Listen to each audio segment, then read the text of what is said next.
বিছানায় গুটিসুটি হয়ে বসে আছে ওরা। কতক্ষণ হলো আরিশ ওয়াশরুমে ঢুকেছে, কিন্তু এখনো বের হওয়ার নামগন্ধ নেই। মা বলেছিল আরিশকে ওনার সাথে কথা বলার জন্য, সেই বিষয়ে কথা বলবে বলেই ওরা অস্থির হয়ে আছে। ওয়াশরুমের দরজা খোলার শব্দে ওরার ভাবনার ছেদ ঘটল। সদ্য গোসল করা আরিশের অর্ধ উন্মুক্ত শরীরের দিকে মোহাচ্ছন্ন হয়ে তাকিয়ে আছে ওরা। আরিশের ভেজা চুলের কিছু পানি গড়িয়ে পড়ল কপাল বেয়ে, নিচে নেমে গেল শক্ত চোয়ালের ধার বেয়ে। এলোমেলো ভিজে চুলগুলো কপালের উপর নেমে এসে তাকে আরো আকর্ষণীয় করে তুলেছে। প্রশস্ত কাঁধ আর খোলা বুক জুড়ে ছোট ছোট পানির ফোঁটা চিকচিক করছে। এই প্রথম কোনো পুরুষকে এভাবে দেখছে ওরা। কি দেখছো? আরিশের কথায় হকচকিয়ে গেল মেয়েটা। হালকা কেসে উঠল কয়েকবার, দৃষ্টি সরিয়ে পড়ল। না মানে আপনার এতক্ষণ সময় লাগছিল? তুমি অসুস্থ বলে নিজেকে নিজে শান্ত করলাম হামিং বার্ড। নেহাতি শরীর খারাপ তোমার, নয়তো ছাড় পেতে না। অরার কান দিয়ে যেন গরম ধোঁয়া বেরোচ্ছে। লোকটা কি বলল? কেউ এতটা নির্লজ্জ হয় কি ভাবেছি। লজ্জায় চোখ মুখ বন্ধ করে ফেললো ওরা, টু শব্দ পর্যন্ত করলো না। আরিশ ওয়ার্ড্রবের সামনে গিয়ে পরনের তোয়াল খুলে বিছানায় ছুঁড়ে ফেললো। ওরা মাথা নিচু করে আছে, পোশাক পরতে পরতে বলল আরিশ, কথা জবাবে চুপ করে থাকা কি তোমার স্বভাব? আর সবসময় এমন বোকা হয়ে থাকো কেন? আদরই তো করি, মারধর তো করি না। তাতে এত ভয়ের কি আছে বলো তো ছোট পাখি? ওরা ভাবলো আরিশ ভুল কিছু তো বলেনি, আদরই করে, তবে খুব হিংস্রভাবে। ওরা তাকালো আরিশের দিকে। কালো রঙের টি শার্ট, সাথে হাফ প্যান্ট পরেছে সে। চুলগুলো ভেজা, সামনে ছোট ছোট চুল থেকে পানি চুইয়ে কপালে পড়ছে। ওরার ইচ্ছে করছে চুলগুলো ভালো করে মুছে দিতে, কিন্তু সে সাহস হলো না। মা কল করেছিলেন, কথা হয়েছে। তারপর? বললেন আপনার সাথে কথা বলবে, কল দিয়ে যেন রিসিভ করেন, এতটুকুই। ঔষধপত্র খেয়ে জলদি সুস্থ হও। সবসময় এমন মায়াদায় দেখানো পাত্র আমি নই। Got it? ওরা অবাক হলো, আরিশের দিকে বড় বড় চোখে তাকালো এবার। কোথায় মায়ের কল রিসিভ করার কথা হলো আর উনি বলছে অন্য কিছু। আরিশ ওরার দিকে এগিয়ে এসে কোলে তুলে নিতে নিতে বলল, সব কথা জবাব চাই আমার। চুপ করে থাকলে মেজাজ খারাপ লাগে, আর আমার মাথা গরম হলে কি হয় সেটা তুমি জানো। হ্যাঁ, ওষুধ খাবো নিয়মিত। ওরাকে কোলে নিয়ে দাঁড়িয়ে আছে আরিশ, আর ওরা না চাইতেও আরিশের গলা জড়িয়ে ধরে আছে। আরিশের নজর ওরার গোলাপি ঠোঁটের দিকে। ওরার ঠোঁট কাঁপছে, বুক ধুরফুর করছে। Good girl, now give me sweet kiss. Kiss me. ওরা আবারও ভয় পাচ্ছে, কিস না করলেই তো খেপে যাবে লোকটা। কিন্তু ওরার পক্ষে কিস করাও সহজ না। এটা তার জীবনের প্রথম কিস, কোনো পুরুষকে প্রথম নিজে থেকে কিস করা, যা চিরস্মরণীয় হওয়ার কথা। কিন্তু এই মুহূর্তে ওরা ভয় আর দ্বিধায় কাঁপছে। আরিশ ওরার গতিগতি বুঝতে চেষ্টা করছে। কেন কিস করছে না ছোট্ট পাখিটা? তার কি অন্যত্র সম্পর্ক আছে? উফ, আর ভাবতে পারল না আরিশ। মাথায় আগুন জ্বলছে। আরিশের চোখে দৃষ্টি বদলে যাচ্ছে, নরম প্রশ্রয় মিলিয়ে গিয়ে এক ধরনের কঠোরতার ঝলক ফুটে উঠেছে। সে অপেক্ষা করবে না, অপেক্ষা করা তার স্বভাবের বাইরে। Humming bird, you are late nights my turn. অরার চিবুক শক্ত করে ধরে মুখটা নিজের দিকে টেনে নিল আরিশ। ওরা বাধা দেওয়ার চেষ্টা করতে সে আরো শক্ত করে ধরে ফেললো, একদম নিজের দখলে নিয়ে নিল তাকে। নিজের স্বামীকে কিস করতে এত সময় লাগে? ইচ্ছে করে করলে না? না করতে হবে না, আমি যথেষ্ট। আরিশের গলা ভয়ঙ্কর শোনাচ্ছে। অরার নিঃশ্বাস দ্রুত হয়ে আসছে, বুকের ভেতর ধুকধুকানি অসহনীয় হয়ে উঠেছে। আরিশ, এটা ঠিক না। তার কণ্ঠ ভাঙতে থাকে, কিন্তু সে আর কথা শেষ করতে পারে না। ভয় মুখ থেকে কথাও বেরোচ্ছে না। কোন পাগল নিয়ে ঠেকলো বুঝতে পারছে না। Calm down humming bird, I want hurt you, I will just kiss your lip. আরিশের ঠোঁট ওর কানের কাছে ঝুঁকে আসে, উষ্ণ নিঃশ্বাস কানে ছড়িয়ে পড়ে ওরা। তারপর কোনো কথা ছাড়াই আরিশ ঠোঁট নামিয়ে আনলো তার ঠোঁটের উপরে, নরম সজাগ কিন্তু সম্পূর্ণ তার নিয়ন্ত্রণে। ওরা তীব্রভাবে বাধা দেওয়ার চেষ্টা করে, হাত দিয়ে ঠেলে সরিয়ে দিতে চায়, কিন্তু আরিশের শক্তি বেশি। স্বাভাবিকভাবে পুরুষালী শক্তির সাথে পেরে উঠছে না ওরা। আচমকা ওরার ফোনে রিংটোন বেজে ওঠাতে বিরক্ত হলো আরিশ। ওরার ঠোঁটে মৃদু কামড় দিয়ে বিছানায় বসালো সে। ওরার অস্থির লাগছে, কে কল দিল আবার? আরিশ ওরার ফোনটা হাতে নিতে নিতে বলল, রোমাঞ্চের সময় বিরক্ত করলো কে? রনি। এটা লিখে সেভ করা আছে নাম্বারটা। রনি নামে কেউ কল করেছে ওরাকে। কোনো ছেলে কল করেছে দেখেই চোখ বড় বড় হয়ে গেছে আরিশের। তার এমন প্রতিক্রিয়া দেখে অরার ভয়ে প্রাণ যায় যায় অবস্থা। আরিশ কল রিসিভ করলো, তবে এপাশ থেকে কোনো কথা বলছে না। আরিশ কল কেটে দিয়ে ফোনটা ছুঁড়ে ফ্লোরে ফেলতেই লাফিয়ে উঠল ওরা। আরিশের চোখে মুখে রাগে আগুন জ্বলছে। চট করে অরার থুতনি চেপে ধরলো সে, ব্যথায় চোখে জল ছলছল করছে অরার। অরু, টেনশন হচ্ছে। এত সুন্দর করে অরু ডাকলো কেন? ওই ছেলে কে হয় তোর? আর কথা বলতে পারছে না, ভয়ে গলা শুকিয়ে গেছে, থরথর করে কাঁপছে শুধু। ঠোঁট নড়ছে একটু একটু, কথা বলতে চাচ্ছে। আরিশ রাগে গর্জে উঠল আবার। Speak, I am listening. আমার বন্ধু, একই ক্লাসে পড়ি। আর কিছুই না, ছাড়ুন প্লিজ, লাগছে। ক্লাসমেট? বন্ধু? Do you think I am stupid? ওরা বলে, না, বিশ্বাস করুন, আমি মিথ্যে বলছি না। শান্ত হন আপনি। চুপ। আরিশের চুপ করতে বলায় কিছু একটা ছিল। ওরা চাইলেও আর কথা বলতে পারলো না। আরিশ তাকে বিছানায় ধাক্কা দিয়ে ফেললো। ওরা হাত জোর করছে, ফুপিয়ে ফুপিয়ে কাঁদছে। আরিশ তার নিজের মধ্যে নেই এখন। সুমনা, তোমার ডাক্তার দেখানো দরকার। তুমি দিন দিন মানসিকভাবে অসুস্থ হয়ে যাচ্ছ। এভাবে চললে আরিশের উপর আরো বাজে প্রভাব পড়বে। এতটুকু ছেলে, তুমি ওর মা, অথচ তোমার সামনে আসতেও ভয় পায়। পাশাপাশি বসে আছেন আফজাল ও সুমনা। আরিশ অন্য রুমে ঘুমাচ্ছে। আফজাল সুমনার সমস্যাগুলো নিয়ে তার পরিচিতদের সাথে অনেক আলোচনা করে বুঝতে পেরেছে সুমনা মানসিকভাবে অসুস্থ। হয়তো অবসেসিভ কম্পালসিভ পার্সোনালিটি ডিসঅর্ডার আছে। এটা এমন একটা রোগ যেখানে আক্রান্ত মানুষ চরম মাত্রায় পারফেকশনিস্ট হয়। অন্য কেউ তার জিনিসে হাত দিলে রেগে যায়, তার শৃঙ্খলাপূর্ণ জীবন চায়, অন্যের অনুভূতির তোয়াক্কা করে না। সুমনার মধ্যেও তো তেমন অনেক সমস্যা আছে। আফজাল তা হাড়ে হাড়ে টের পায়। চুপ করো, আমি কি পাগল? আর কিসের ডাক্তার দেখাবো? তুমি আর তোমার ছেলে আমার জীবন শেষ করে দিয়েছো। তোমার কাছ থেকে না পাই শারীরিক সুখ, না পাই আর্থিক সুখ, দিয়েছো একটা বাচ্চা সারা দিন জ্বালিয়ে মারে, আমার সব গোছানো জিনিস এলোমেলো করে। আফজাল ধৈর্য ও হারা হচ্ছে আজ। বারবার শারীরিক বিষয়ে প্রশ্ন তোলায় খারাপ লাগছে তার। টাকা পয়সার কথা বললে সেও তো একেবারে কম কিছু ইনকাম করেন না। আসলে সুমনার চাহিদা বেশি এবং সেটা সব কিছুতেই। সমস্যা আমার না সুমনা, তোমার। একটা সুস্থ মানুষ সর্বোচ্চ কতক্ষণ ফিজিক্যাল অ্যাসাইনমেন্ট নিয়ে থাকতে পারে?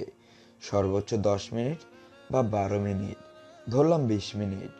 আমার কি সেই ক্ষমতা নেই? তুমি কেন এমন করছো সুমনা? তোমার যখন প্রয়োজন হয় আমি তো সাপোর্ট করি, বলো। আর মাসে 60,000 টাকা ইনকাম করা সত্ত্বেও তুমি টাকায় সুখী নও বলছো।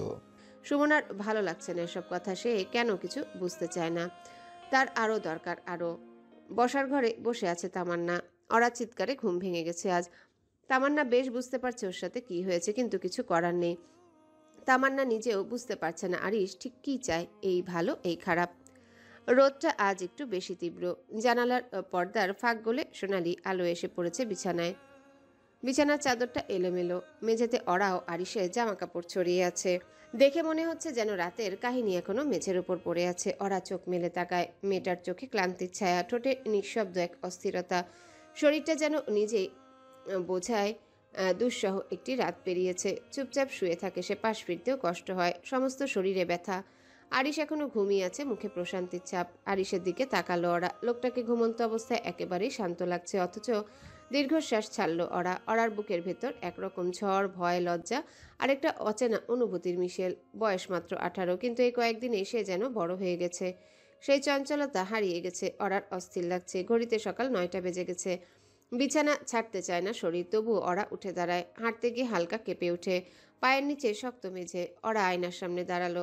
গালের একপাশে লালচে ছাপ, ঠোঁট সামান্য ফুলে আছে, গলায় লালচে দাগে ভরপুর। কামিজের ভেতরে উকি দিয়ে তাকালো ওরা। বুকেও এক অবস্থা।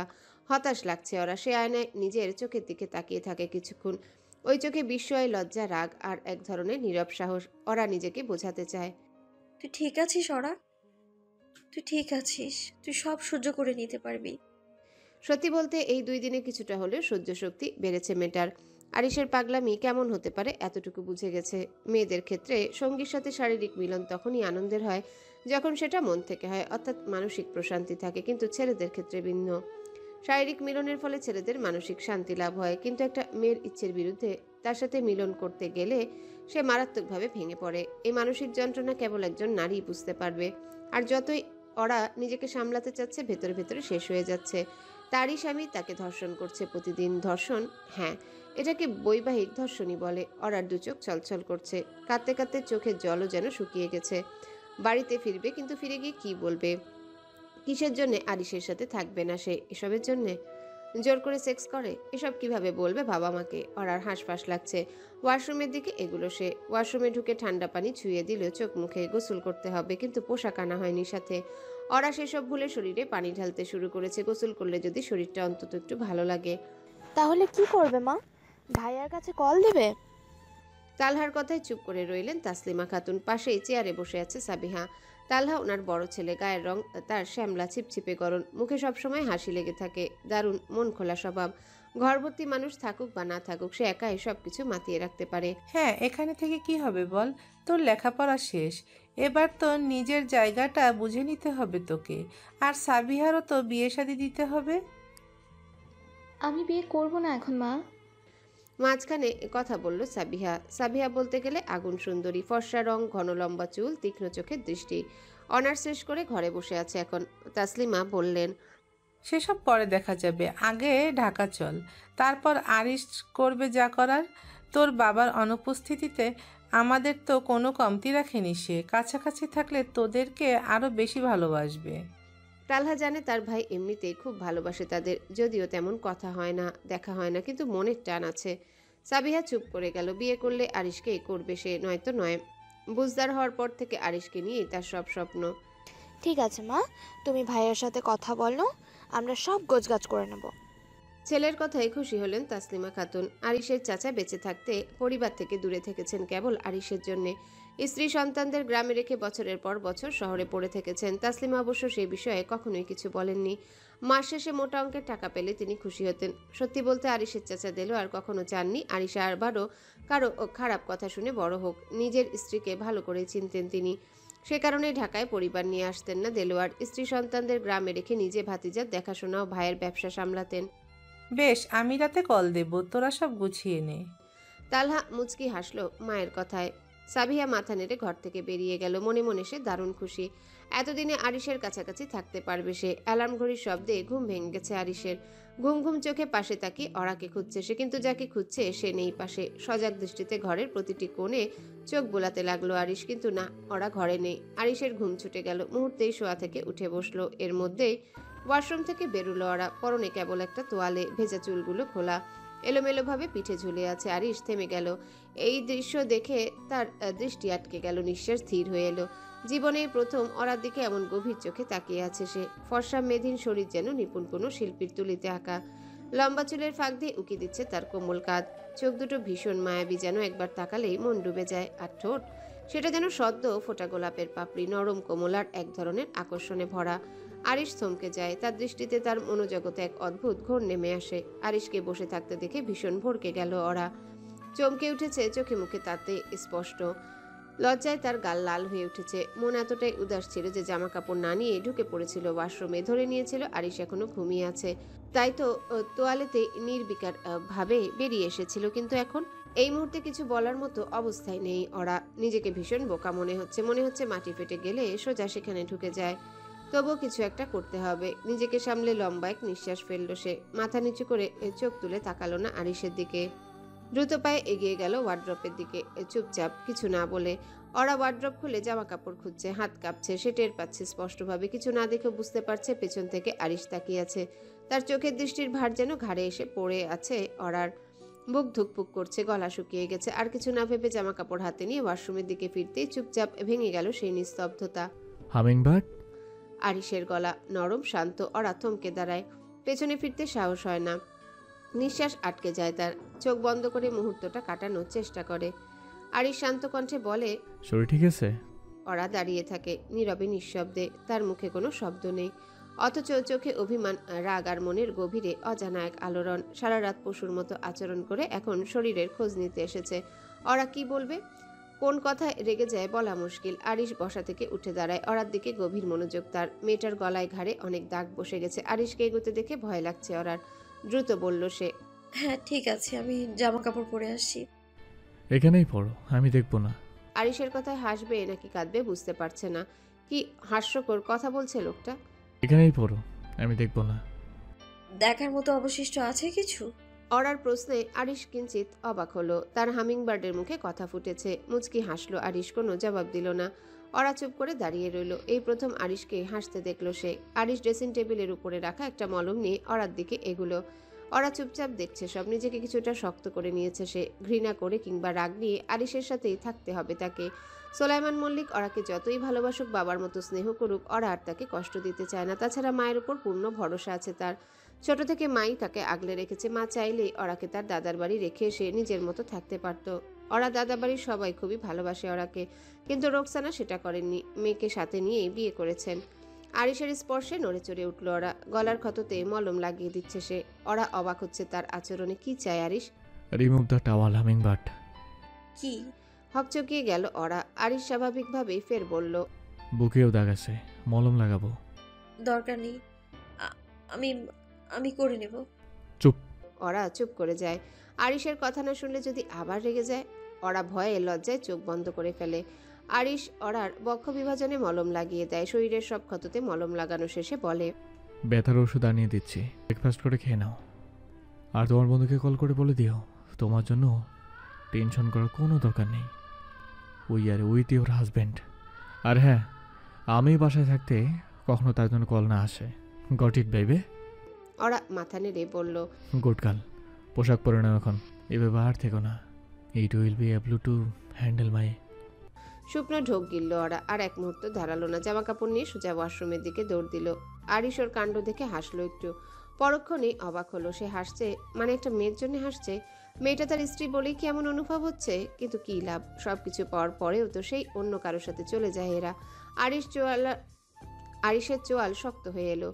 না, ওরার সাথে বেশি ভালো ব্যবহার করার দরকার নেই। নিহাত বয়সে এত ছোট বলে এতটুকু যত্ন করলো, কিন্তু এরপর তাও করা যাবে না। মহা ভুল করে ফেলেছে আজ। মলম কিনে দিয়েছে, এটাই ঠিক আছে। লাগিয়ে দেওয়ার কি দরকার ছিল? সকাল সকাল কলিং বেলের শব্দে কিছুটা অবাক হলেন রোকসানা। মাত্রই তো সুলাইমান অফিসে গেলেন, নয়নাও স্কুলে গিয়েছে। তাহলে এই সময় কে এলো বাসায়? হাতের কাজ রেখে দরজা খুলে দিতে এগুলেন তিনি। তোমরা এত সকালবেলা? ভেতরে এসো।